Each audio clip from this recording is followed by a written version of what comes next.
I love a good pun. So today I have a massive book haul of vintage mass market paperbacks. I love vintage mass market paperbacks. They're one of my favorite books to find and collect, especially because they are usually rare. You can only find them secondhand, and they're obviously usually out of print, which I love finding those rare gems that feel super nostalgic, and I just love a good mass market paperback.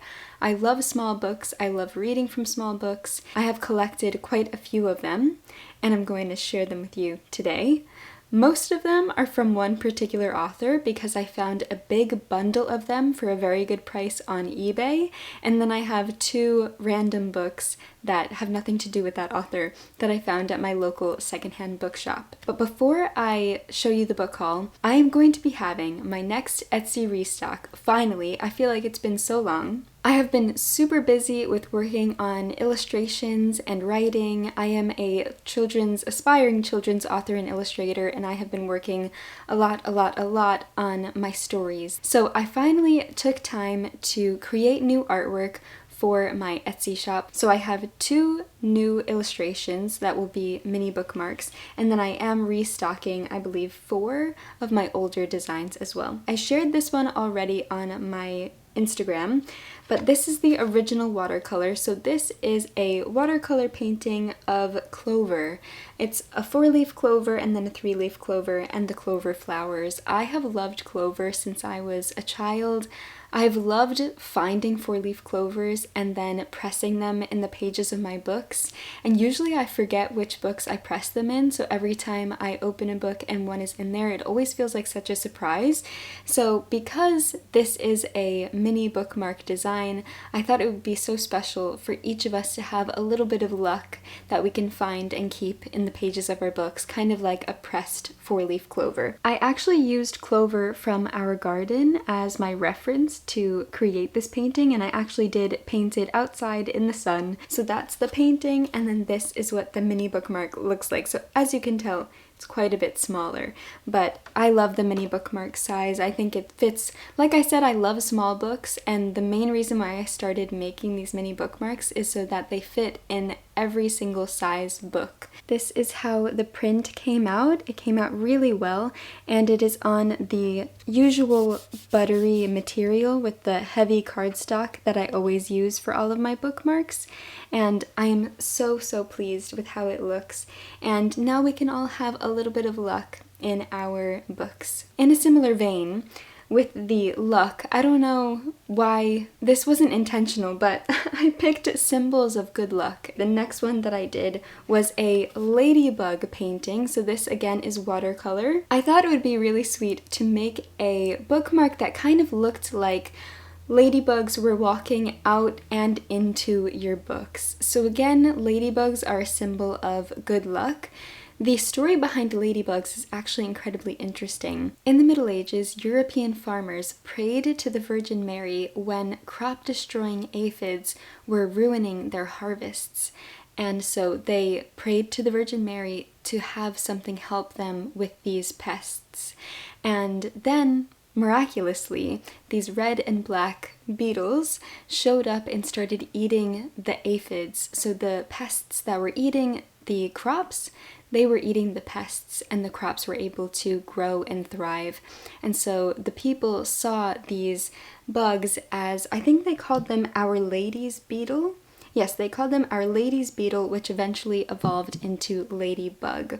I love that story. I love etymology and origin stories of how normal phrases we have came to be. I think it's very interesting. Again, like clover, I've always loved ladybugs ever since I was a child, and every time I saw one, even to this day, I get so excited because I do feel like they are a bit of a sign of good luck. And then here is the mini bookmark. I did make one of the little ladybugs gold on this side to add a little something extra special. And then on the other side, it is double-sided like the other one. I actually got rid of this one because I felt like it looked a little more organic instead of having a perfect trail of them. So I am so happy with how this illustration came out, and I made sure that they were the correct size. I painted it bigger, and then when I sized it down, these are the size of actual ladybugs.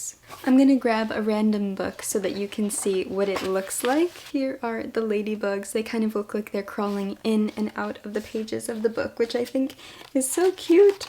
I love how that looks. I think that they're so special and adorable. Also, a little side note, if you are a fellow Noah Kahan fan, his latest album, The Great Divide, The Last of the Bugs, ladybugs are a symbol to Noah Kahan of good luck, and I am associating this album with ladybugs because that has been the motif or design element that they've been using a lot. So if you are a Noah Kahan fan, this is also the perfect bookmark for you as well.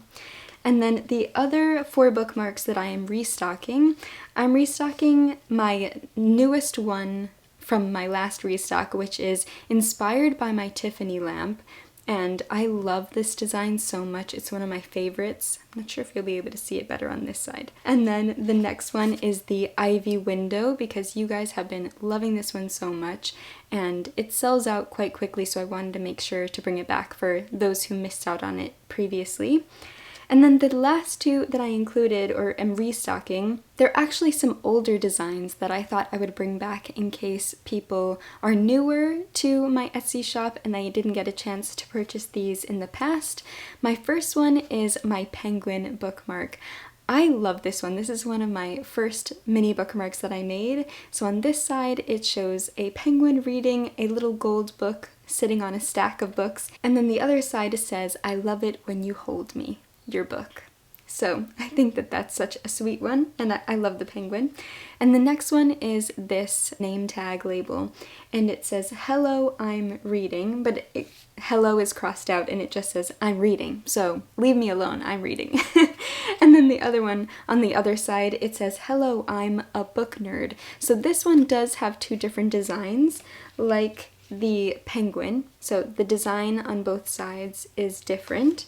And then these 2, the design on both sides are the same. On the clover, it's the same. And on the ladybug, it just has that one special gold little ladybug. These are the 6 mini bookmarks that will be on my Etsy shop on, I didn't say the date yet, on July 5th at 12 p.m., which is next Sunday. Let me know if you have any questions. I do ship internationally.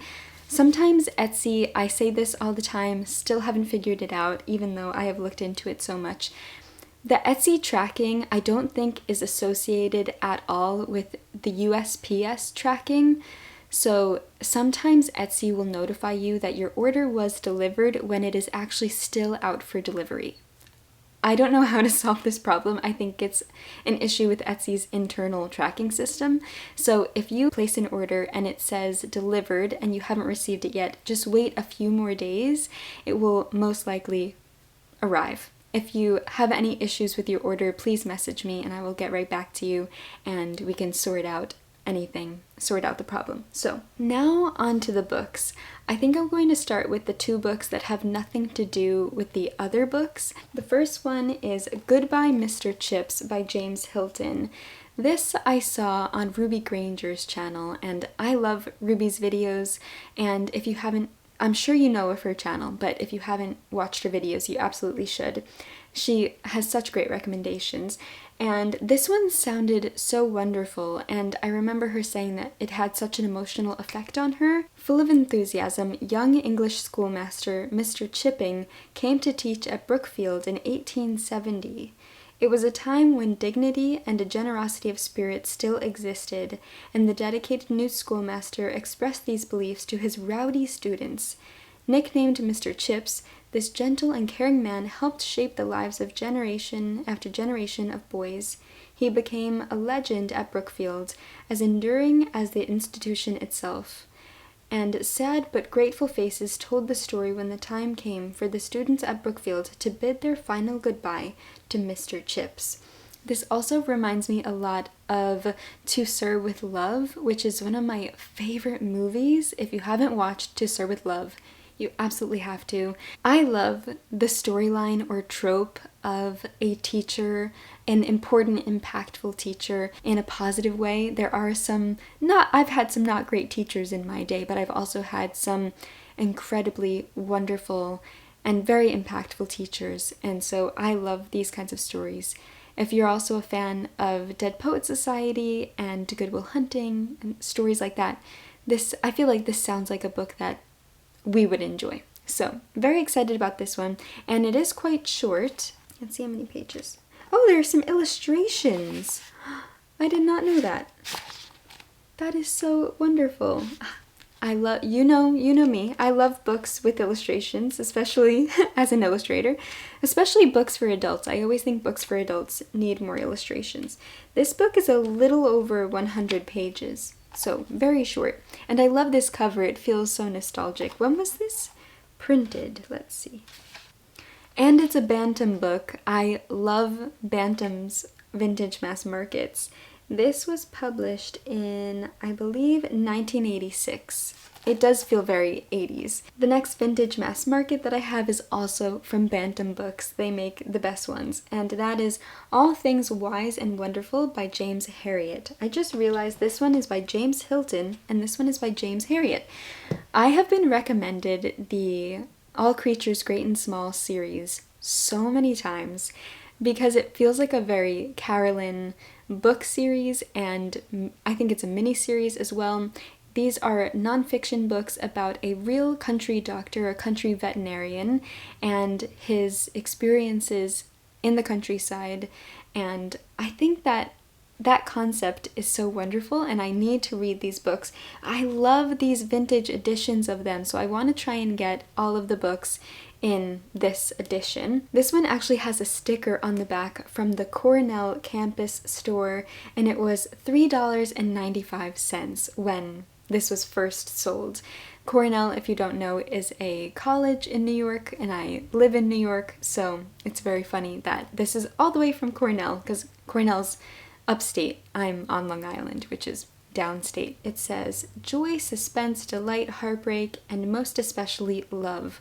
From the author of All Creatures Great and Small and All Things Bright and Beautiful, the continuing love story of a Yorkshire vet and his friends and neighbors, human and animal, by the world's most beloved living writer, James Herriot's happiest bestseller ever."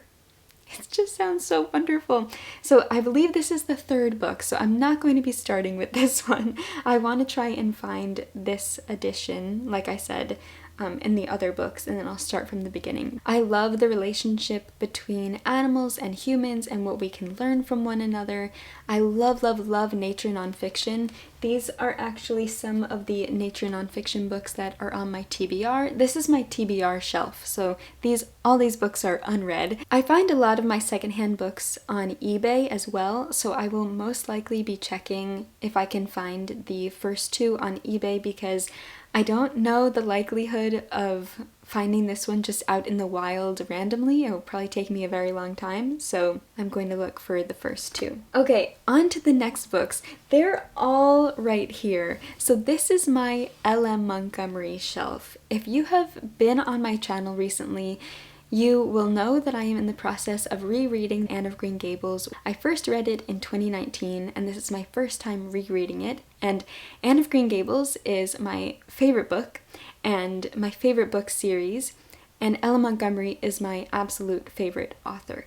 So, I was looking for Ella Montgomery books on eBay just to see what was out there, and I found this bundle of 21 vintage mass market paperbacks, all Ella Montgomery books, and a lot of them I obviously didn't have. There was some Anne of Green Gables books in the bundle, but there weren't that many. Even if you don't love Ella Montgomery, or if you're not interested in her books, I still think it's so much fun to just see the vintage covers, so I highly recommend reading and falling in love with Ella Montgomery because she's the best. But I hope, even if you aren't super interested in Ella Montgomery, you'll still enjoy seeing these very cool covers. So I'll start over here. The first one is this edition of Anne of Green Gables. It is the movie tie-in edition from the 80s with Megan Follows. I have yet to watch the whole series. I watched the first movie of the 1985, I think it's 1985, the 1980s adaptation, and I love it. It's a lot closer to the original story. I've said this in a recent vlog that I did with my husband. We were talking about Anne with an E. We love Anne with an E. It's one of my favorite comfort shows. It's a Netflix original, but it definitely deviates from the original Anne of Green Gables series. I love older vintage movie covers, so this is one of them. These are also more Anne books. So the next one I have is Anne of Avonlea, which I actually just finished a couple of days ago. And now I'm on to reading the third book in the series, but this one is slightly different to the one that I have. Do I have it in here? No, the one that I have has a maroon spine. This one has a light blue spine. So although it's the same, it is a little bit different. So there's that one. The next one is the same as the one that I already have, and this is Anne of the Island. It's tied for first place with the first book. It's so hard to choose a favorite, but I really love Anne of Green Gables and I love Anne of the Island. Then the next book that I have is Anne of Windy Poplars. This cover I do not have, and it's so beautiful. I love the style of the old paintings, similar to the illustration on Goodbye Mr. Chips. I love books that look like they're from the 80s. They feel so nostalgic and wonderful. And when was this one printed? Let's see. I also... No smell is as good as that. I believe this copy is from 1988, so another 1980s edition, but I just love the illustration. It's so sweet and so Anne. And then the next one is Anne's House of Dreams. I love this book so much. Again, a cover that I don't have. Love this. I love the cover. The house in the back is literally my dream home. Like, who wouldn't want to live in a beautiful cozy cottage like that with ivy on it, the 2 chimneys? Oh my gosh. They kind of look like they're in the English countryside, but this is supposed to be Canada on Prince Edward Island. Then the next one is Anne of Ingleside. This, again, I do already have a copy of. I have this cover, but slightly different. My copy has green edges, and this one has light yellow. This is an unannotated copy, so I could either donate it or I can re-annotate a fresh copy. Then the last one from the Anne of Green Gables series is Rilla of Ingleside. I'm sorry about the glare. I love this one. This is the last book in the Anne of Green Gables series, and it feels very different to the rest of the series. And I don't want to say exactly why, because it is the last book, but this cover I don't have. The one that I do have looks like this, which as you can see is quite different. I really love both. I'm very sentimental about this one because this is the one that I first read from, but again, I think this one feels very 80s, and I love that. This one also feels very 80s too, but in my brain it's more modern because it's the one that I bought in 2019. These are all of the Anne books that I already have copies of. I've been intending to make a little map of all of Ella Montgomery's books and which ones go together and which order they go in, because a lot of her books are related to one another, but they are also kind of unrelated. So for instance, this book is Further Chronicles of Avonlea, and this is enchanting stories set in the world of Green Gables, where love and laughter never end and the heart never forgets. So this is set in Avonlea, which is the town that Anne lives in. This, I believe, is following different stories that are set in Avonlea, and I think the characters of Anne of Green Gables are in these stories, but I don't think that they directly follow Anne or the characters in Anne of Green Gables. It says, in the second volume of Wonderful Adventures, a ghostly appearance in a garden teaches us about the real meaning of love. A young girl risks losing her dear mother to find the father she never knew, and a foolish lie threatens to make a spinster the town's laughingstock when an imaginary lover comes to town for real. Warm and exciting, these delightful tales are stories to cherish in a book you'll never want to end. Be sure you haven't missed the first volume of tales set in the land of Green Gables, Chronicles of Avonlea. Okay, so that one I don't have. I just have Further Chronicles of Avonlea. So I'm going to have to read Chronicles of Avonlea first, and then I'll read this one. Again, love this cover, and I just love the warmth and comfort and laughter and heartache There are so many emotions tied into Ella Montgomery's work, and her writing is some of the most exquisite, breathtaking, beautiful writing. Her natural imagery is out of this world. I truly haven't come across writing that is as vivid and enchanting. The way that she describes the scenery and her settings is just extraordinary, and I love her so much. So, also, just in case you're curious, all of these are from Bantam as well. Bantam is the best. They make the best vintage mass market paperbacks. And the next one I have is Akin to Anne. In this enchanting collection of 19 lost stories rediscovered after 45 years, Ella Montgomery's readers can enjoy tales of other orphans much like Anne, vulnerable and sensitive, but also spunky and lovable. Like Anne, these characters find new families through hope, optimism, and courage. Ella Montgomery fans, as well as new readers, will discover a heartwarming circle of friends in this spirited anthology never before available in paperback. That sounds wonderful. Ella Montgomery was kind of an orphan herself. She lost her mother and lived with her grandparents, but her father was still alive and then he remarried. There was a lot of conflicting feelings, and it seems like her family dynamic was a bit strained, and her relationships with her parents, especially her dad, was interesting. And so I think she was very much interested in exploring children's relationships with their parents, with their grandparents, with guardians in general. And I know that sometimes orphan stories can feel a little overdone, or at least that's what I've heard. I really love orphan stories. I love any kind of story that just makes me feel and is beautifully written and makes me think. I love that Ella Montgomery was so fascinated by this particular type of familial dynamic, and I love the way that she explores it in her stories, and I'm very much looking forward to seeing these other characters. And I love that they call it Akin to Anne. I think that that's so wonderful and such a great title. The next one that I have is The Road to Yesterday. Okay, I don't want to say any spoilers because this might be spoiler. This is a bit of a spoiler, so I won't say too much. This is relating to Anne and another character, and it's apparently a collection of 14 of Anne's favorite tales. I believe in terms of the town gossip, it says, life in a small village is never dull because of all the entertaining gossip and what strange and funny tales they hear. I think it's a little bit like Chronicles of Avonlea. We're getting these separate stories, but they relate to Anne. Again, I want to figure out which order I should read them in. If you are an Ella Montgomery expert, I would love to think of myself as an Ella Montgomery expert, but I haven't read enough of her books, I think. I still need to figure out how and which order I want to read these books in. If you have any recommendations, I would love to hear them. I want to make a map in my reading journal of maybe what order they should go in or which ones go together. I have read the first Emily of New Moon book, so this one I have already had and read, and it has my tabs in it, but I did get, let's see, yes. So this came in the new bundle as well. This is Emily of New Moon, which is the first book in a trilogy. These are the next two books. This is the one that I have read. I really enjoyed it, but I didn't love it as much as Anne.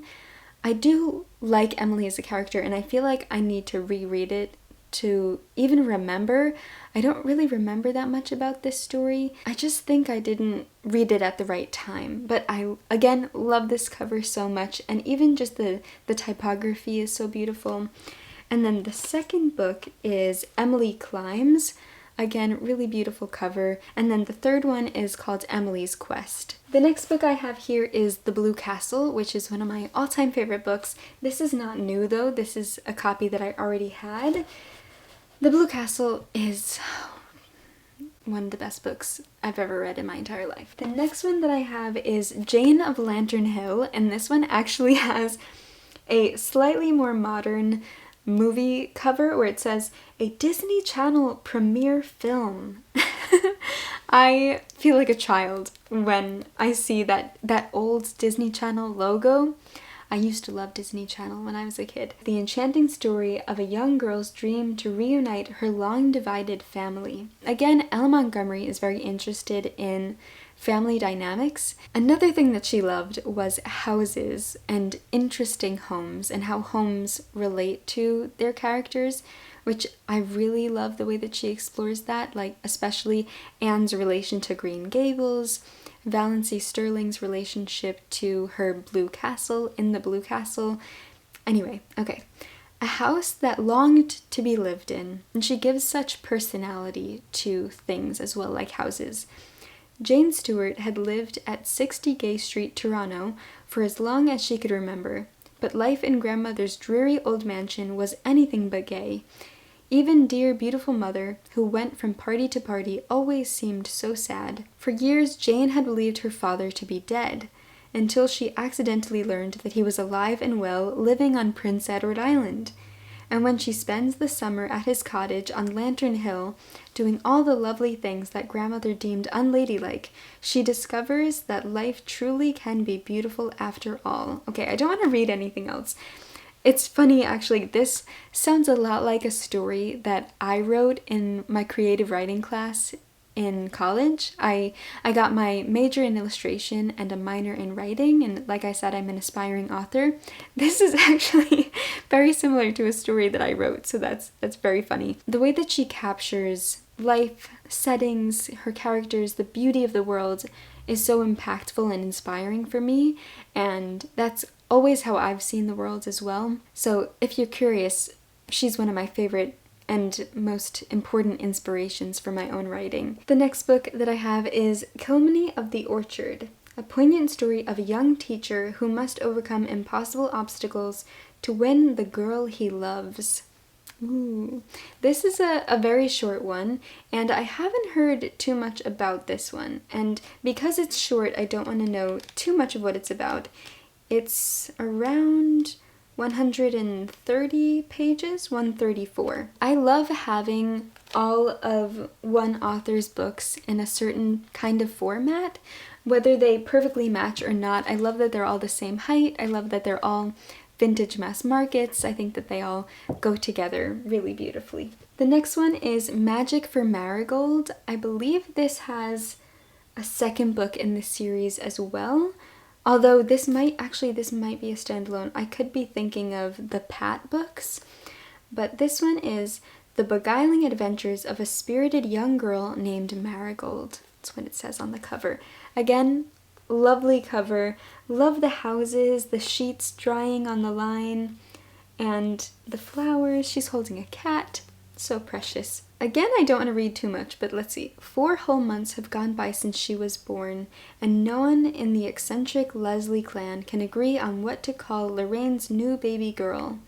Lorraine secretly likes the name Marigold, but who among the assorted aunts, uncles, grandmothers, and cousins would ever agree to such a fanciful and outlandish name as that?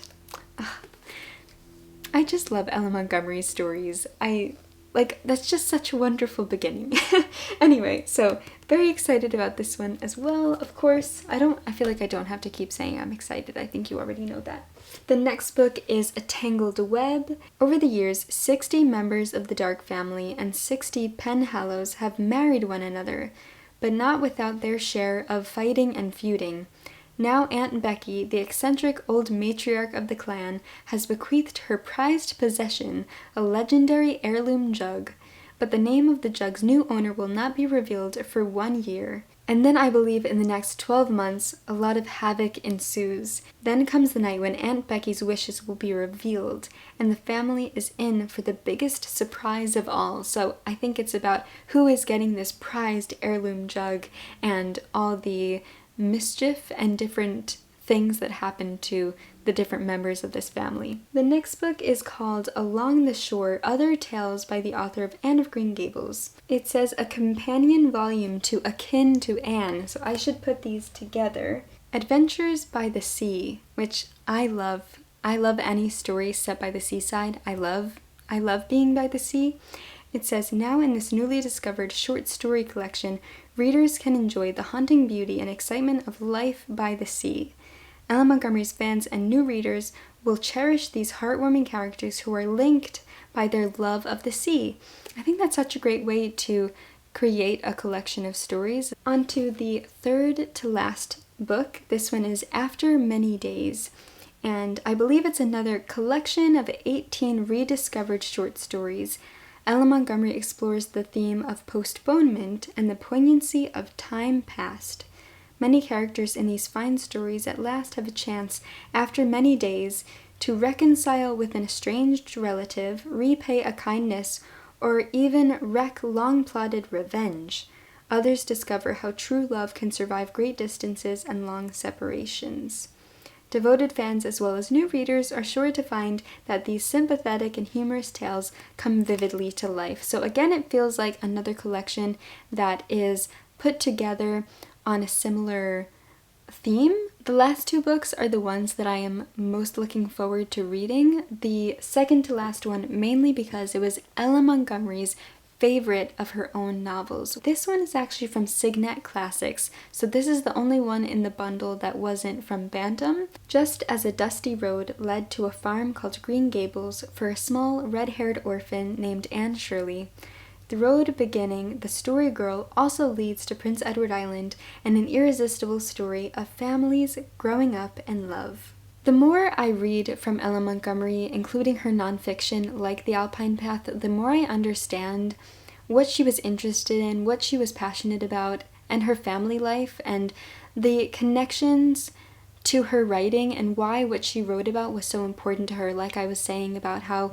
her family relationship influenced her interest in writing about families. I think the relationship she had to place, especially Prince Edward Island, of course, is very prominent in her novels.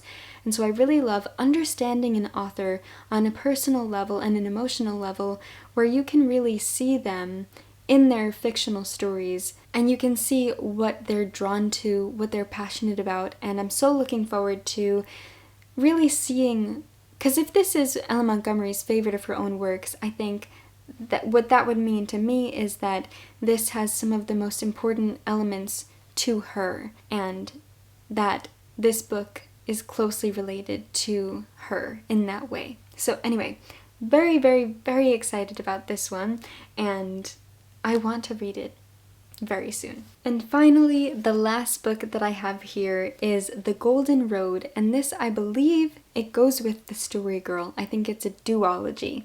I don't read a lot of series, and I definitely don't read a lot of duologies, but I believe this is the second book to The Story Girl. It says, "The Story Girl returns in a delightful tale of family and friendship in the magical wintertime world of Carlisle." And so I believe this has to do with the Story Girl. Yes, it does. I think it's the character of Sarah who is the Story Girl in The Story Girl. So these are all of the Ellen Montgomery books that I recently picked up on eBay. If you are interested in collecting vintage mass market paperbacks or just vintage books in general, I highly recommend eBay, especially because it's usually people who have bought the books and no longer want them, and so you can give a book a new home. I love buying new books, but I also really, really love buying books secondhand, giving books a new home, continuing their life. And the two books that I picked up at my secondhand bookshop, definitely check your local indie bookshops, secondhand bookshops, local library sales. There are so many great ways and places to buy vintage mass markets if you're interested, like me, who loves them. If you love them too, these are great places to look for them. If you want to see more mass market paperbacks, definitely check out the book collection video that I previously posted.